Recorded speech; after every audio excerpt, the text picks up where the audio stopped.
Hola, ¿qué tal?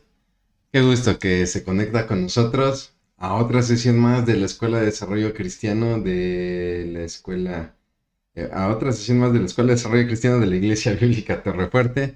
Estamos aquí operando en este curso que es el libro de números, revisando que pues todo corra muy bien y damos muchas gracias a Dios por la bendición de poder ofertar este curso, que estamos llegando ya a lo que sería prácticamente nuestra octava sesión del cuarto libro del Pentateuco, el cuarto libro de la ley, el cuarto libro que la tradición pues atribuye a Moisés. ¿Por qué siempre aclaramos esto de que la tradición atribuye a Moisés? Es que también llega a haber otras corrientes que establecen que en realidad Moisés no es el autor, sino que más bien los libros del Pentateuco son la colección de varios cronistas. Y entonces colocan a Moisés como un mero compilador de estos escritos, ¿no? Pero nosotros nos decantamos más por esta postura o esta, eh, pues sí, esta postura tradicional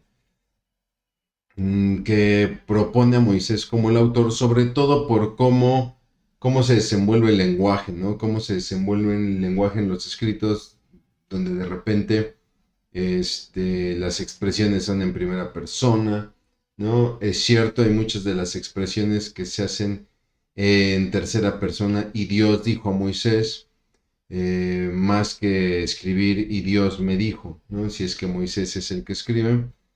Y también otros argumentos como cómo sería posible que Moisés narre su propia muerte, ¿no? Hablando, por ejemplo, del libro de Deuteronomio. Bueno, sí cabe aclarar, vale la pena aclarar que en la antigüedad los autores solían escribir normalmente en tercera persona, no en primera persona, ¿no? Y sí entendemos que obviamente muchos de los escritos fueron concluidos por sucesores. Pensamos que el libro de Deuteronomio en realidad fue concluido ya por Josué y es él quien estaría narrando pues la muerte de Moisés. Y efectivamente, Moisés no escribiría sobre su propia muerte, ¿no? Pero sí nos decantamos, sobre todo por el estilo de escritura. Sabemos que es un mismo autor para los 5 libros. No tenemos esta situación donde el lenguaje literario de Génesis es totalmente diferente al de Éxodo o al de Levítico, al de Números, ¿no? Sino que podemos ver que efectivamente el estilo del lenguaje es el mismo, lo que nos habla de un autor, y por las atribuciones que se van dando de repente en ciertos pasajes, nos convence que ese único autor es Moisés.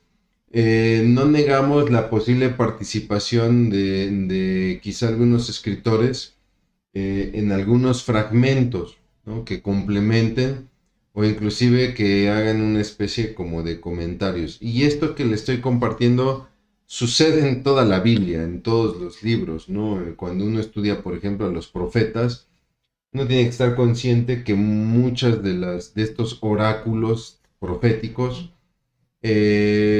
son compilaciones de algún escriba y que en ellos se llega a dar un comentario. Sucede en los evangelios, está el famoso caso de Marcos con su último capítulo 16, el 16 de Marcos, donde se habla de que mucho del texto ya es adición de comentaristas posteriores, ¿no? Sin embargo, esto no le quita a la Biblia su veracidad, no le quita su inerrancia, no le quita su poder para transformar vidas, ¿no? Empezar a discutir el debate de si sí fue el autor, si no fue el autor, en realidad no afecta a un debate mayor que sería si la Biblia es la palabra de Dios, ¿no? Hay muchas evidencias, no es el propósito de este curso, pero quise arrancar con esta idea.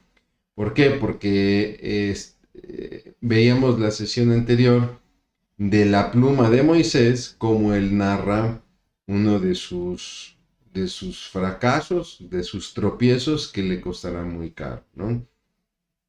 Y bueno, hecho esta breve introducción, podemos entrar ahora a lo que sería nuestra octava sesión, para lo cual, primeramente, me gustaría hacer una oración, ¿no? Y poner en manos de Dios este tiempo, dando gracias por los recursos, por tanto los recursos tecnológicos, pues obviamente la literatura, pero sobre todo, pues los corazones. Así que, si me lo permite, haré una breve oración y arrancamos de lleno ahora sí nuestra octava sesión. Vamos a orar. Bendito Dios, cuántas gracias te damos por la bendición, mi Señor, de poder estudiar tu palabra. Es una bendición no solamente el navegar por la escritura, Señor, el poder reflexionar, Señor, sobre todos aquellos pasajes que se muestran en tu escritura, mi Dios, sino también inclusive analizar cosas externas a ellas que nos permiten corroborar más la verdad, la veracidad de tu palabra. Te damos muchas gracias por los corazones dispuestos en esta clase. Mi Señor, te pedimos encarecidamente que en esta clase, seas tú ministrando, mi Dios. Lo pedimos todo esto en el nombre de Cristo Jesús. Amén. Muy bien, entonces, como le decía yo, pues estamos prácticamente aquí en lo que sería la octava sesión de nuestro curso del libro de números, basado precisamente en este comentario que es Fracaso en el Desierto, ¿no? Un comentario al libro de números de Rafael Porter, donde el autor pues abre este octavo capítulo llamándolo Adversidad en el Camino, ¿no? Les repito, veníamos de la sesión número 7, donde Moisés nos narra este tropiezo que se va a dar en Meriba, donde Dios le ordena a Moisés que le hable a la roca para proveer agua al pueblo y que Dios sea glorificado delante del pueblo. Y entonces Moisés no le habla a la roca, le habla al pueblo, no le habla a la roca, golpea la roca, no le da la gloria a Dios, sino que se pone él también como el proveedor. Y bueno, ante esta situación, le decía yo, pues es algo que le va a costar muy caro a Moisés. ¿Por qué? Porque pues lamentablemente pues le costará el no entrar a la tierra prometida. Dios proveerá un nuevo guía que meta a esta nueva generación a la tierra prometida, ¿no? Es así que entonces lo que vamos a ver posteriormente es un Israel que llegará a la entrada de la tierra prometida, todavía con Moisés, y justo antes de entrar veremos la partida de Moisés, ¿no? La muerte de Moisés, y digámoslo así, el relevo del nuevo líder que pues sería Josué, ¿no? En este trayecto entre que se dio el incidente de Meriba y la llegada a la entrada de Canaán, en la región de la tierra prometida, la región cananita, es que el autor nos comparte algunas batallas que se van a empezar a dar, y por eso es que le llama a este capítulo Adversidad en el Camino, ¿no? Donde prácticamente vamos a empezar a ver ya la oposición de los pueblos, sobre todo de los pueblos de la región de Canaán. ¿Por qué? Porque obviamente ya está tomando forma. Israel ya no es este pueblo nómada que viene de salir de la esclavitud de Egipto y está a la suerte del desierto. No, han sobrevivido al desierto. Bueno, de entrada sobrevivieron a sus opresores egipcios, uno de los imperios más poderosos de la época. Me atrevo a decir que era el más poderoso de la época. Han sobrevivido pues al desierto con todos los retos, las adversidades que tiene el desierto, como es el clima hostil, como es la falta de comida, obviamente la falta de agua, y obviamente pues también el enfrentar a las bestias, a los animales del desierto, ¿no? Pensamos en escorpiones, en serpientes, etcétera, ¿no?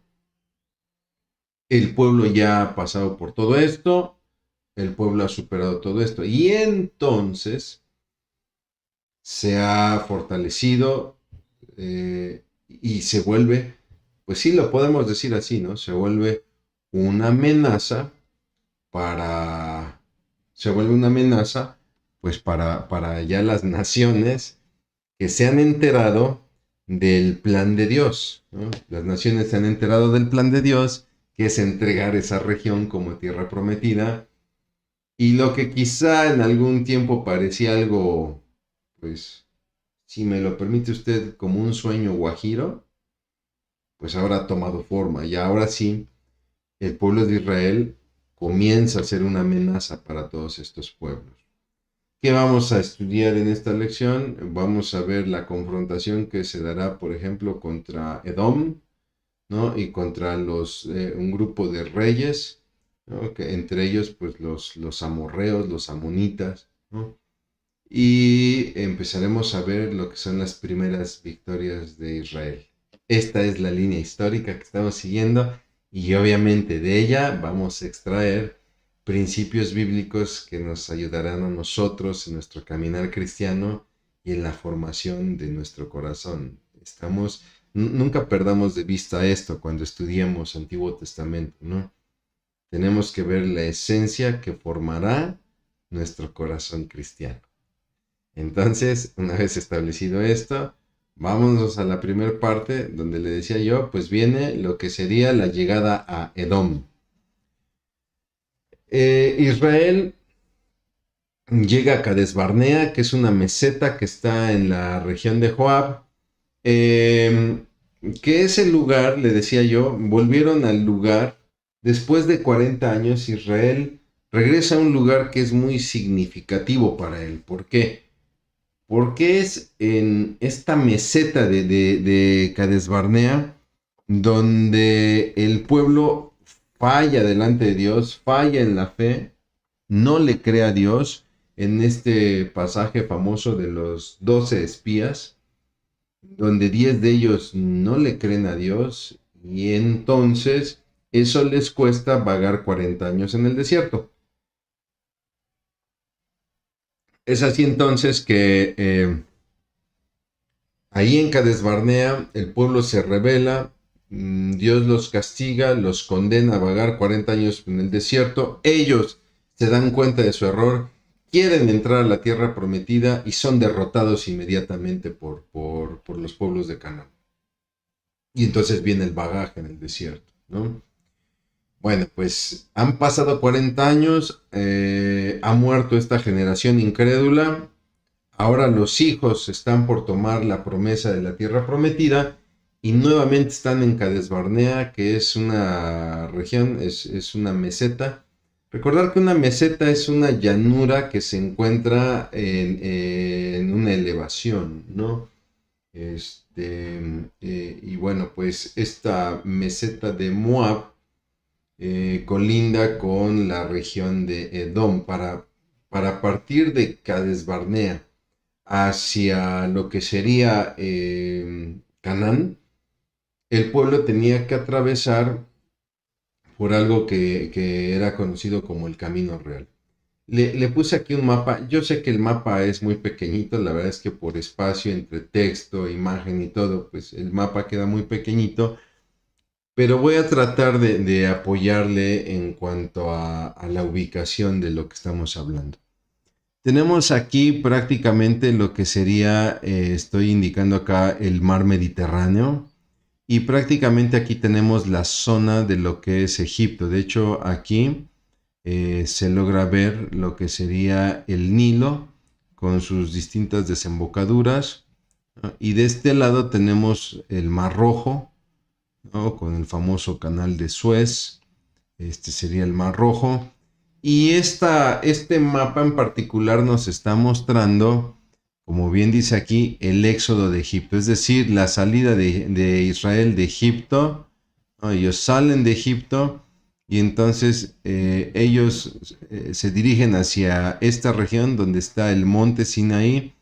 Ahí Israel va a recibir las tablas de la ley, y entonces vendrá la jornada, el camino hacia la tierra prometida. Aquí le estoy marcando lo que sería propiamente Cades Barnea, ¿no? Esta ciudad donde falla la fe del pueblo por la cobardía de 10 de los 12 mensajeros, y entonces Dios los hace vagar en el desierto prácticamente en esta región.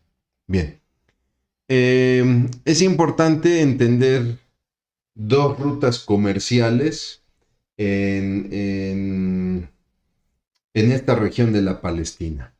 La primera de ellas se conoce como la vía marítima. Se la estoy tratando de señalar acá. Es una línea muy delgada roja que está aquí y se llamaba precisamente así la vía marítima porque era un camino que recorría prácticamente las ciudades costeras de lo que sería desde Damasco, una ciudad comercial muy importante. ¿Por qué? Porque Damasco prácticamente es el puente de Asia hacia la región de la Palestina, hacia la región inclusive de Europa y hacia la región de Arabia y de África, ¿no? Digamos que Damasco pues se sale del mapa, quedaría por aquí arriba, ¿no? Pero de ahí sale el camino de la vía marítima, atraviesa toda la región de Fenicia, es decir, cruzará ciudades importantes como Sidón, como Tiro, ¿no? Pasará por la región filistea, ciudades como Gabaón, Ajalón, ¿no? Son ciudades importantes, portuarias, y bueno, de ahí descenderá toda esta parte hasta lo que sería propiamente Egipto. De hecho, si hacemos memoria, cuando Israel es liberado de Egipto, lo ideal hubiera sido tomar este camino. Aquí está Egipto, Israel sale de Egipto. Lo ideal hubiera sido tomar este camino, pero dice la palabra de Dios que Él los lleva al desierto porque si ellos hubieran seguido este camino contaba con muchas estaciones de campamentos egipcios. O sea, había muchas estaciones con soldados egipcios y entonces los tuvieran tenido que enfrentar. Aparte de que estaba el amorreo en esta región, que seguramente les hubieran hecho la guerra. Pero en esta parte de acá, pues estaba prácticamente deshabitada. En esta parte es donde Moisés huye cuando mata a un egipcio y él se va hacia esta región, la región de Madián. Madián de hecho está de este lado, pero él huye precisamente por el desierto para que nadie lo atrapara, ¿no? Entonces Israel sale de Egipto por esta región, no tomaría lo que es la ruta marítima, la que conecta la ciudad de Damasco con la ciudad o más bien dicho, el reino de Egipto. La otra vía es lo que se conoce como el camino real. El camino real, digamos que se va por dentro del territorio y es este que le estoy señalando. Este es el camino real que si lo vemos en cierta manera es como un camino paralelo al río Jordán, ¿no? El río Jordán nace desde aquí arriba, desde un monte que se llama el Monte Hermón.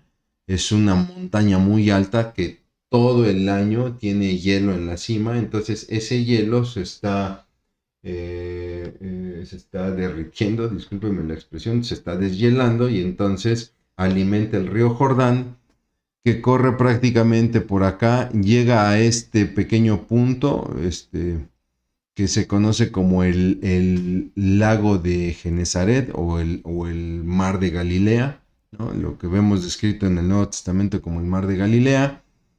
Sigue el río Jordán hasta llegar al Mar Muerto.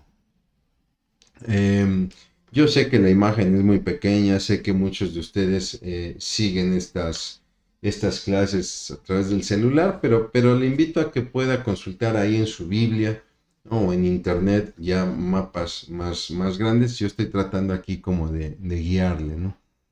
Entonces, pues prácticamente el camino real va siguiendo esta región. Toda esta región es una meseta.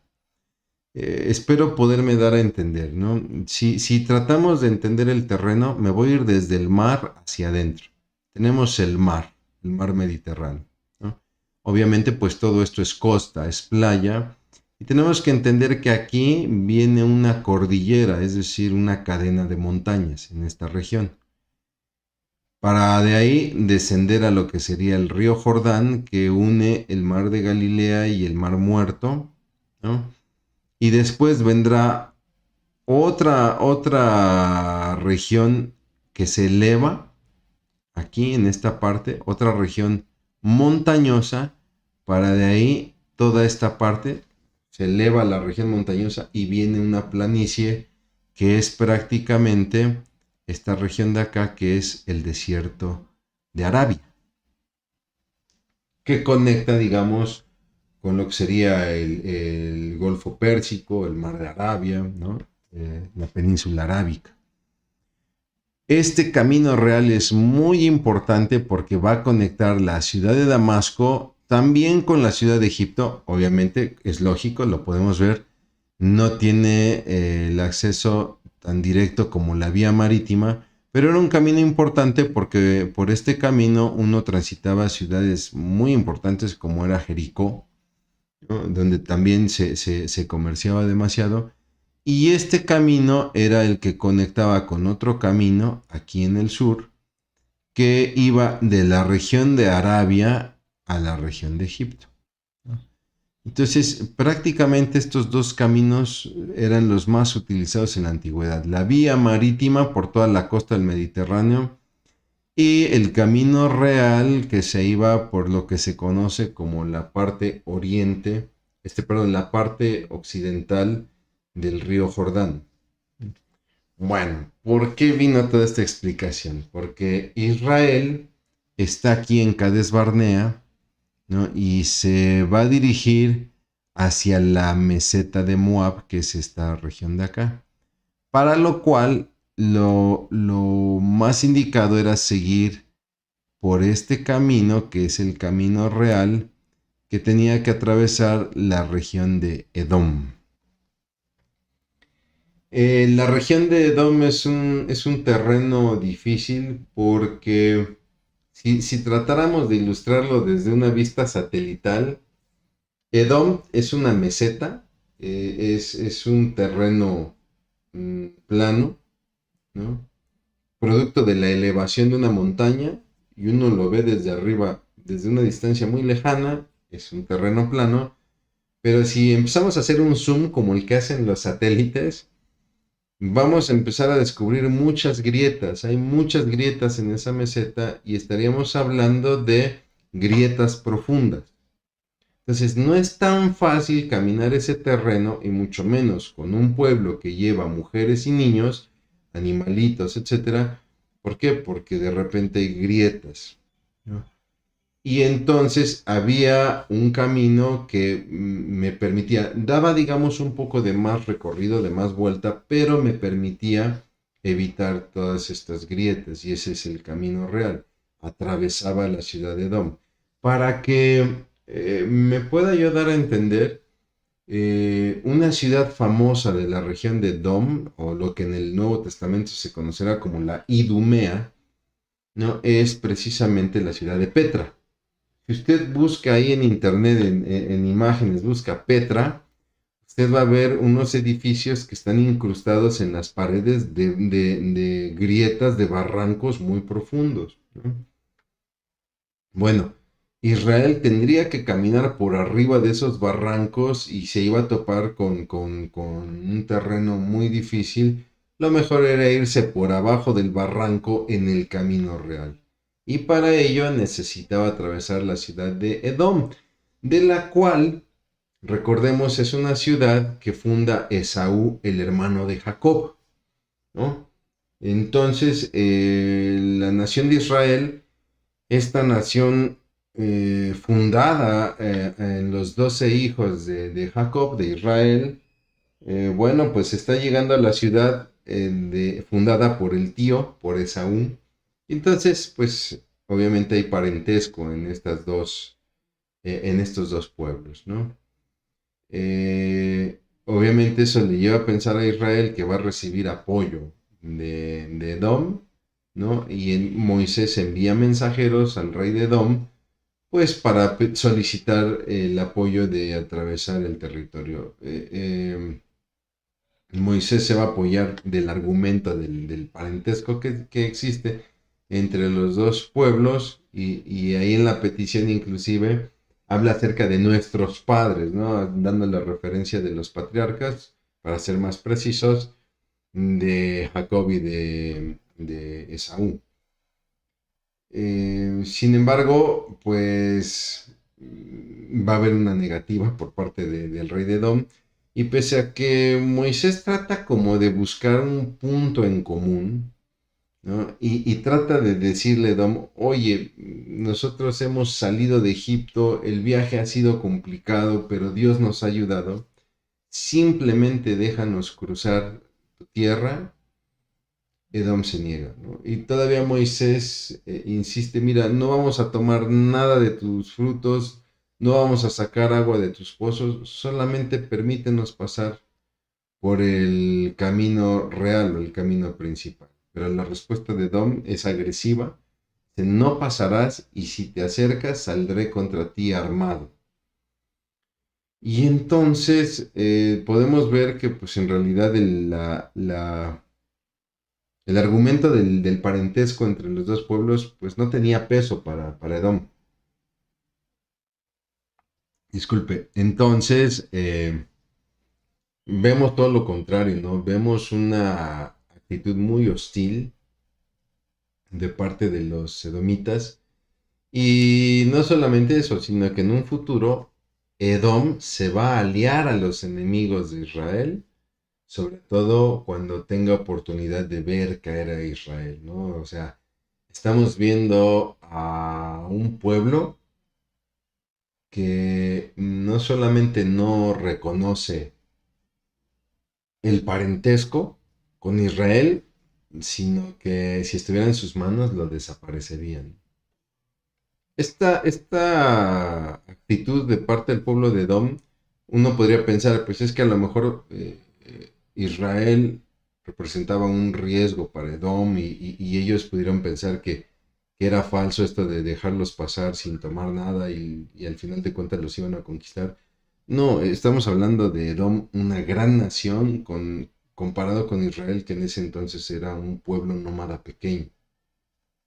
No, entender esta diferencia hay que verla desde el tiempo de los hermanos, desde Jacob y Esaú, donde Jacob había despojado de la primogenitura a Esaú, ¿no? Donde se hace pasar por Esaú ante Isaac. Isaac ora por Jacob pensando que es Esaú y le da la bendición de la primogenitura. Hay quienes hablan en defensa de Jacob. Bueno, es que Jacob le había vendido la primogenitura de Esaú y él la menosprecia y entonces Jacob tiene todo el derecho a ser el primogénito. No hay que quitar el hecho de que Jacob despojó de la primogenitura de Esaú, ¿no? Ya estaba prevista por Dios, Dios lo había profetizado ya desde que los niños venían en el vientre de Rebeca, ¿no? Ya estaba profetizado, pero eso no quita el hecho de que Jacob era engañador, era usurpador y despojó de la primogenitura a Esaú. Es cierto que no fue correcto que Esaú menospreciara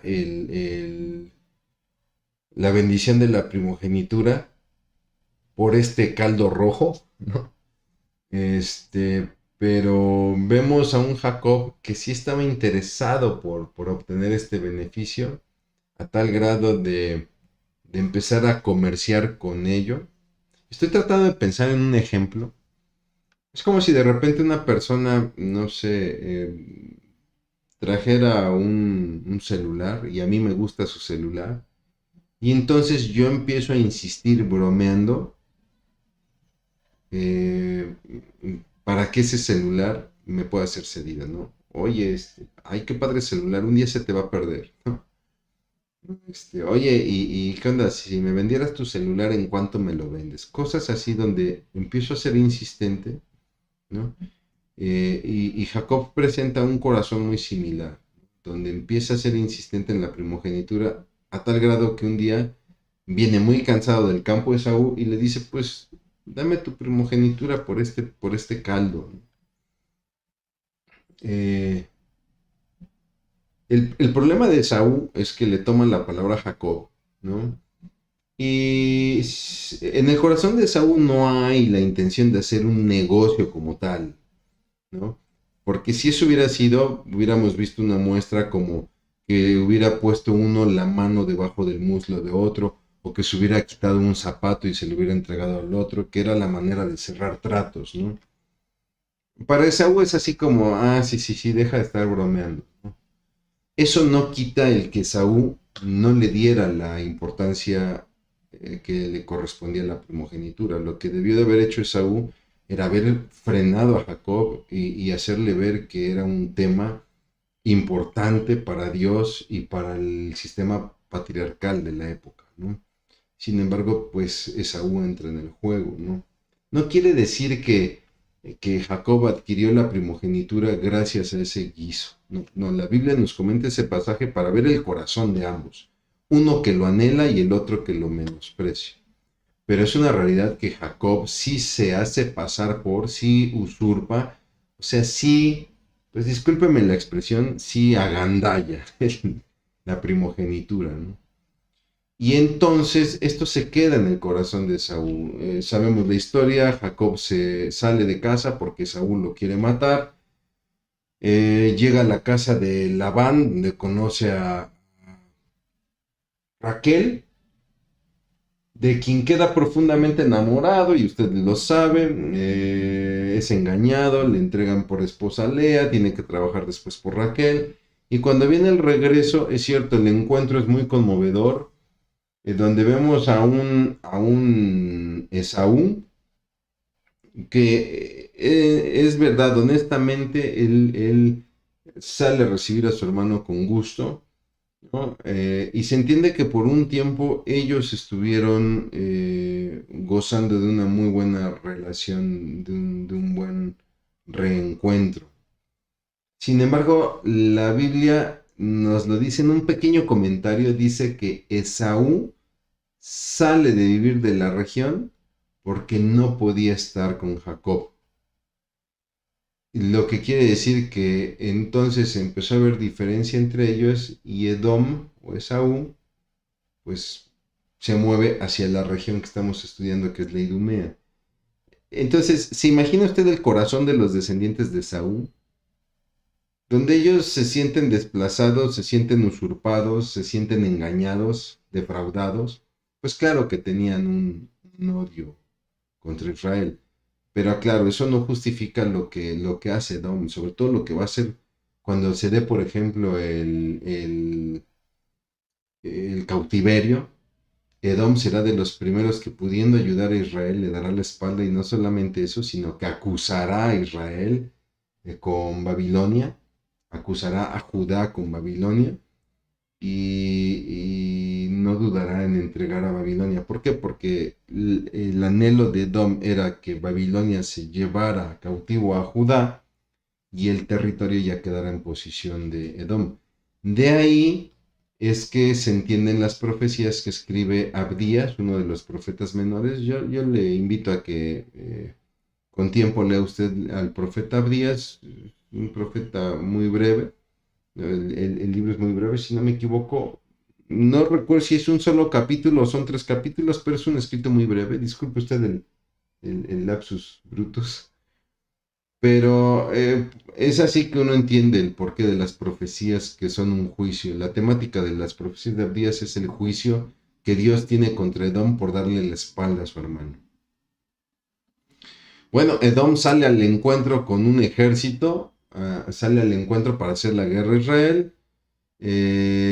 Y pese a que Israel pudo vencerlos, no por el tamaño, que le repito, Israel era un pueblo pequeño, pero, y aparte nómada, es una realidad que, como vamos a ver ahorita, Israel vencerá a pueblos más fuertes y más grandes que Edom. Sin embargo, Israel tenía la instrucción, le había sido dada la instrucción desde el Sinaí, que no debía hacerle la guerra a Edom, porque Dios le había dado esa región por heredad a Esaú, a Edom, y aparte eran sus hermanos, ¿no? Israel lo tenía presente, Edom no. Entonces esta negación obliga a Israel a tomar una ruta más larga rodeando el territorio. Me voy a regresar a mi mapa. No es posible pasar por esta región y entonces Israel tendrá que hacerlo por esta parte, que es una región complicada. ¿Por qué? Porque atravesar por esta región, de no ser el camino real, por aquí viene bajando el camino real, de no ser por el camino real, lo que le decía yo era más vuelta, pero era un camino más fácil. Atravesar de manera directa acá simplemente es imposible, y más, le repito, con esposas, con hijos, con animalitos, etc. Entonces Israel tendrá que seguir este camino de acá arriba. Podemos decirlo así, ¿no? Un camino más rústico. Y entonces, al seguir por este camino más extenso, llegan al monte Hor, donde Dios le dice a Moisés: sube al monte con Aarón y con Eleazar. ¿Por qué? Porque ahí Aarón se quitará sus vestiduras sacerdotales de sumo sacerdote, con ellas vestirás a su hijo Eleazar. Es decir, vamos a hacer la transición del real sacerdocio de Aarón a su hijo Eleazar, porque ahí morirá Aarón. Y entonces ascienden al monte a la vista de todo el pueblo, ascienden al monte. Moisés muda la ropa de Aarón a su hijo Eleazar, y entonces Aarón muere, ¿no? Hay que recordar que también a Aarón no se le permitió entrar a la tierra prometida, y Dios ahí mismo se los va a recordar por cometer el mismo pecado con Moisés ahí en Meriba, ¿no? El famoso pasaje donde golpean la roca para proveer de agua. El propósito de Dios no solamente era castigar la rebelión contra su voluntad, ¿no? Es decir, ahorita estamos viendo la muerte de Aarón en el monte Hor, después veremos la muerte de Moisés, y es parte de un castigo por una rebelión ahí en Meriba, pero también ya vemos el propósito de Dios de proveer de guías, de líderes más jóvenes para llevar a esta nueva generación a la tierra prometida. Bueno, pues este plan se va a confirmar con el nombramiento de Eleazar, ¿no? Ya es un sacerdote, un sumo sacerdote más joven, y después vendrá con el nombramiento de Josué. Y bueno, pues ellos suben a la vista de todos, y cuando descienden, solamente descienden a la vista de todos Moisés y Eleazar. El pueblo ha entendido que Aarón ha muerto, y entonces nos dice la palabra que todo el pueblo hace duelo por él. Viene lo que serían las primeras batallas, donde sale al encuentro de Israel el rey Arad en la región del Negev. La región del Negev es una región que está al sur. Si me permite, voy a regresar nuevamente a mi mapa. Esta parte de aquí es el Negev, esta parte de acá. O sea, aquí estaban atravesando el Negev, y aquí salió al encuentro el rey Arad, ¿no? De hecho, si por aquí se llega a ver la palabra Negev, que es el sur de lo que después será la región de la tribu de Judá. Bueno, pues ahí viene la primera batalla contra Israel. Atacan al pueblo de Israel, toman prisioneros, a lo que Israel entonces clama a Dios y le hace un voto: mira, Señor, si tú nos entregas la victoria, vamos a destruir todas las ciudades con todos los habitantes y todo, y tomaremos los tesoros y no nos los vamos a quedar, los vamos a entregar al tabernáculo tal como lo pediste, ¿no? Y entonces sucede eso, Dios confirma, y esta experiencia de este ataque donde le toman prisioneros a Israel, pues será una demostración de lo que Dios podrá lograr posteriormente. Miren, así como han derrotado a estos amorreos, estaríamos hablando de los amorreos, así van a derrotar a los demás pueblos, ¿no?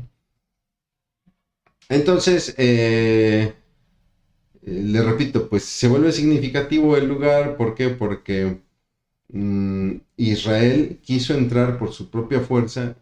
Ok, entendimos que hemos fallado al Señor, vamos por la tierra prometida.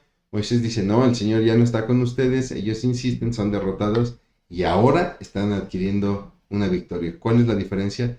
Que ahora sí van con la presencia de Dios, que ahora sí ya van con el apoyo de Dios. ¿Por qué? Porque han pasado los 40 años de juicio, el juicio ha terminado, ¿no? Es así que entonces el lugar se llama Horma, que significa destrucción, para conmemorar pues esta victoria en la que Dios destruye a los enemigos de Israel. Después vendrá la queja del pueblo nuevamente, y esta es la última queja que tenemos registrada en la línea histórica del Pentateuco, donde nuevamente el pueblo se está quejando por la falta de, más que por la falta de alimento, ahora la queja es por el maná, porque dicen que es un pan liviano. ¿Y qué significa esto? Que para ellos ya era un pan, un alimento, pues discúlpeme la expresión, un alimento miserable, ¿no?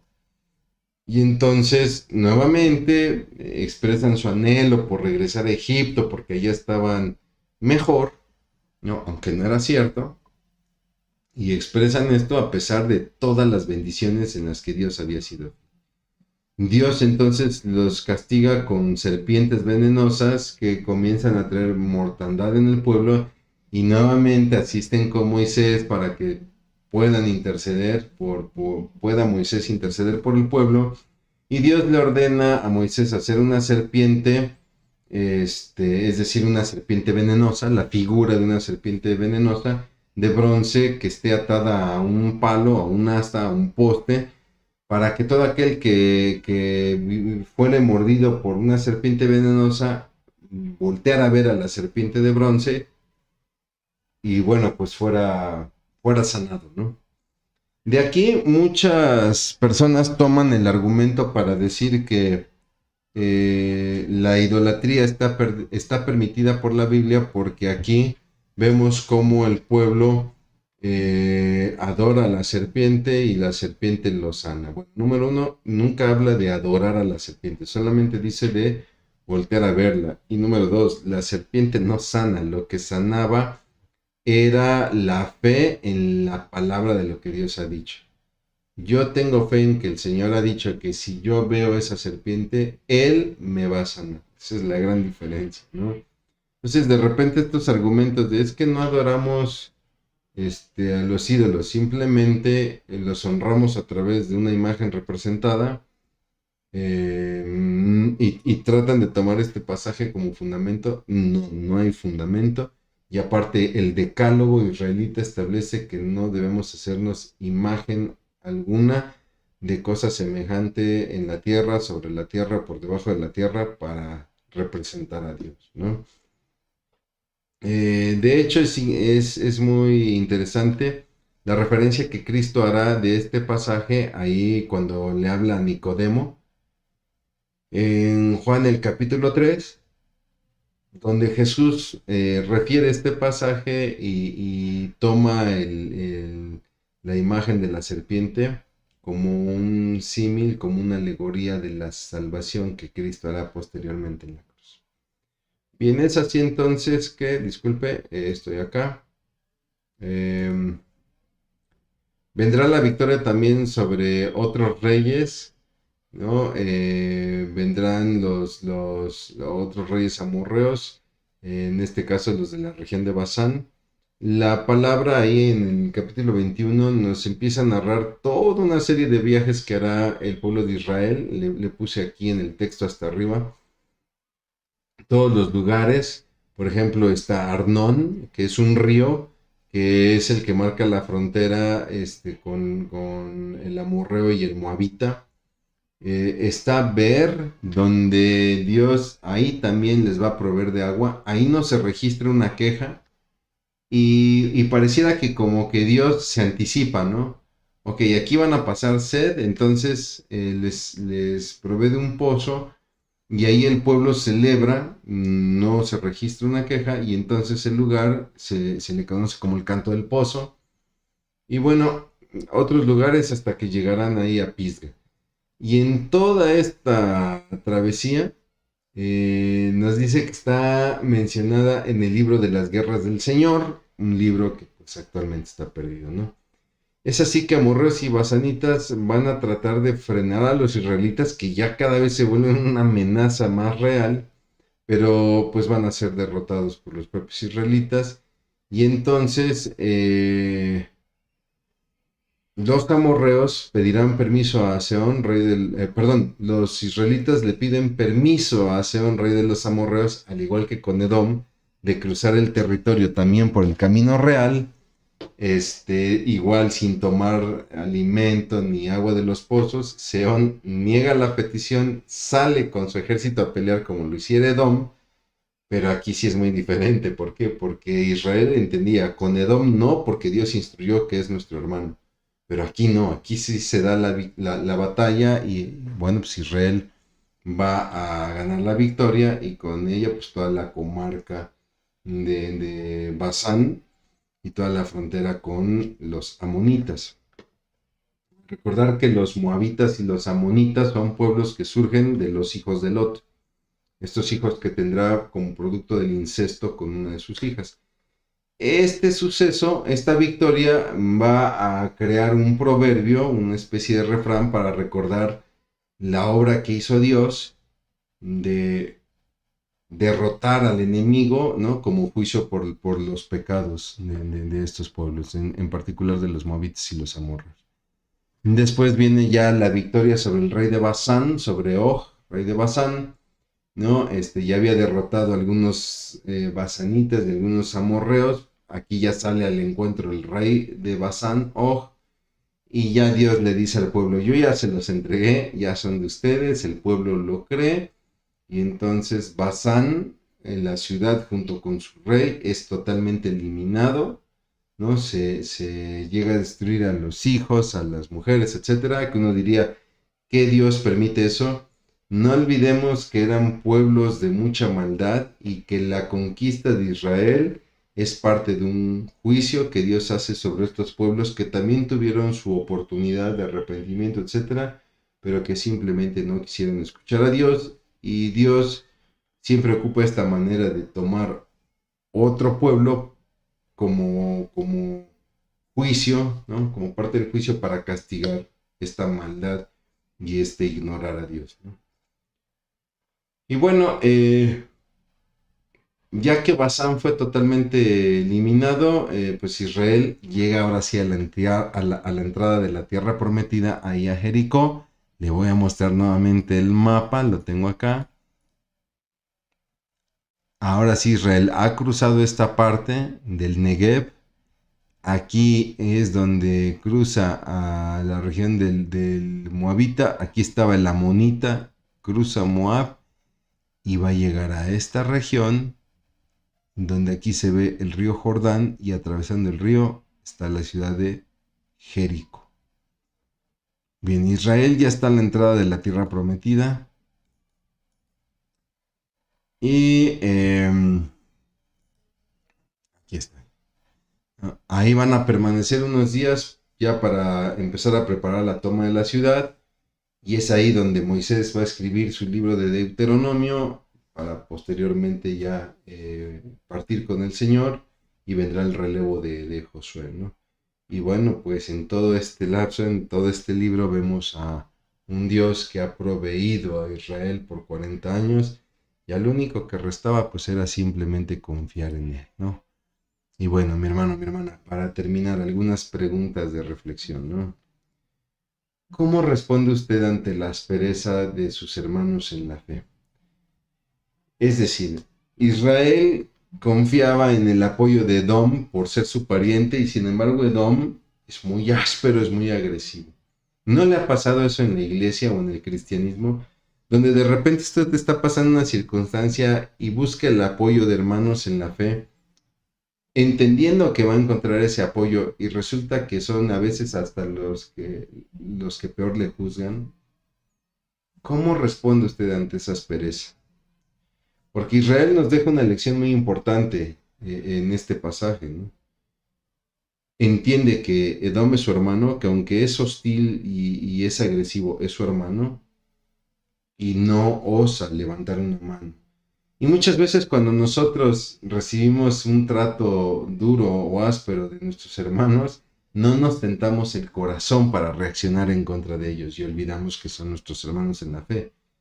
Pero es que, hermano, yo tenía la razón, yo tenía el derecho de pedir y él fue el que fue agresivo. Tienes toda la razón, pero no pierdas de vista nunca que es tu hermano en la fe. ¿Entiende usted la importancia del del cambio, generacional en la guía de proyectos? Porque empezamos a ver un cambio generacional donde Aarón da lugar a Eleazar, veremos a Moisés que dará lugar a Josué, ¿no? Y a veces a nosotros en nuestros proyectos personales nos cuesta mucho hacer el cambio generacional, ¿no? Cuando de repente yo estoy al frente de un proyecto en el trabajo, en la misma iglesia, y muchas veces por mi edad yo ya no tengo la capacidad, ya es tiempo de que otro tome ese lugar, pero me caso con el puesto, me caso con el proyecto porque siento que es mi proyecto y muchas veces se nos olvida que los trabajos, los proyectos, pues en realidad son de Dios, ¿no? ¿Cómo actúa usted ante los ataques a su fe? Vemos a un Israel que le salió al encuentro el amorreo, que le salió al encuentro el amonita, el moabita, y vemos a un pueblo que empieza a confiar en Dios. Ok, ya no nos vamos a quejar de volver atrás, a ver si el Señor ya dijo que nos lo entregó, pues vamos a pelear, ¿no? ¿Cómo actúa usted ante los ataques que vienen a su fe? ¿Cree usted en el Señor y sigue adelante o prefiere voltear atrás y voltear a la vida pasada? Son preguntas que tenemos que llevar a la oración. Mi hermano, mi hermana, yo le agradezco mucho por el favor de su atención. Le pido encarecidamente que siga usted leyendo el libro de Números. Puede apoyarse con otras literaturas como Éxodo, como Levítico, para entender un poquito más el contexto. Y si Dios lo permite, nos estaremos viendo, en la sesión número 9 de nuestro curso del libro de Números. Haré una breve oración y daremos por concluido. Bendito Dios, cuántas gracias te damos por la bendición, mi Señor, de estudiar tu palabra, mi Dios. Gracias, Padre, porque a través de ella podemos entender la importancia de un corazón pacífico y dispuesto. Señor, no nos permita ser como este Edom, como este hermano que no reconoce su hermandad y al contrario pone trabas. Señor, ayúdanos a caminar en tus promesas confiando en que tú harás. Si tú has dicho es porque tú harás. Te damos gracias por todo esto, mi Dios, en el nombre precioso de Cristo Jesús. Amén. Mi hermano, le agradezco muchísimo. Que Dios le bendiga.